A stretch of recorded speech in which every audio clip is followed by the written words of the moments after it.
Well, in today's video, I'll be taking a brief look on farms and Rise of the Kings. Now, how you just set up your farms varies depending on who you ask, so I'm just going to show you how I like to set mine up. Now, what a farm is basically a separate account and castle you set up with the sole purpose of harvesting a specific resource. And to transfer those resources to your main castle, there's one of two options.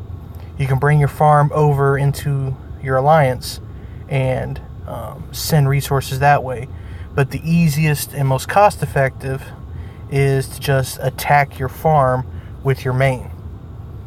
But we'll cover some of that a little later. Now, the way I like to set my farms up is the bare minimum required to get 3 full dispatches. Now, what I mean by bare minimum is you need castle level 11 and a level 11. Now, the reason you need level 11 is so you can get First Legion and Legion 2. And this will bring your maximum level of dispatches to 3.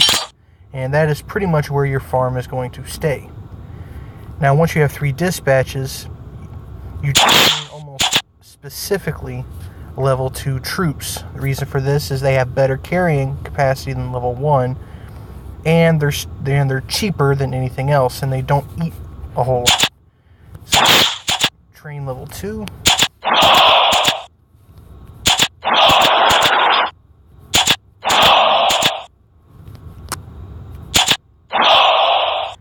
Now, and one of the most important things is to max out your hospitals. Now, the reason for this is during events like Kill Event or Kingdom versus Kingdom, maybe you have shields to cover your farms, maybe you don't. Well, if your farm has more hospital space than troops, since you have weak troops, you can just hit it with your main, and all those troops go to a hospital, and you can heal them later for a pretty small amount of resources. But that keeps your troops, I won't say safe, but it keeps anybody else from being able to attack your castle and benefit from it, and it keeps your farm from becoming a target. So you want to max out all your hospitals, and you want to max out extra beds. Now, of course, with Institute level 11, you can only get to rank 5.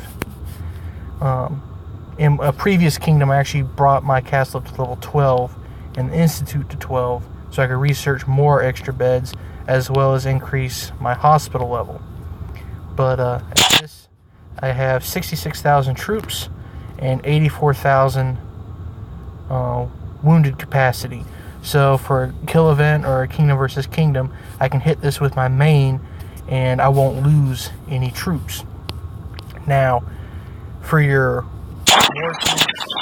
and your other farm buildings, now this is where some people might differ, but in most of my farms I only make one farm and one for the specific purpose of leveling them up as prerequisites for other buildings.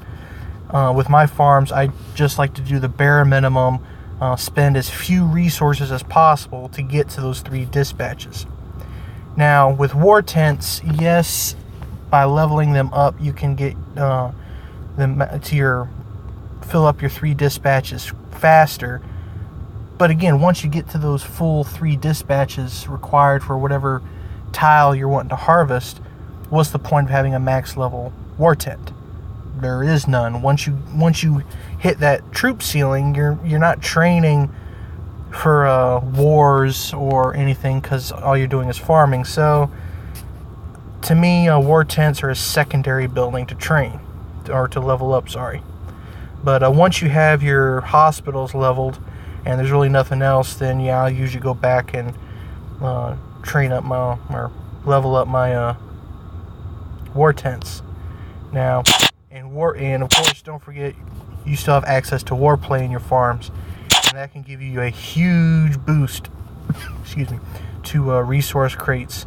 Now, at level 11, you won't be able to use these sized, like 1.5 million crates, such as these, but you have access to everything else, and that can give you a huge resource boost.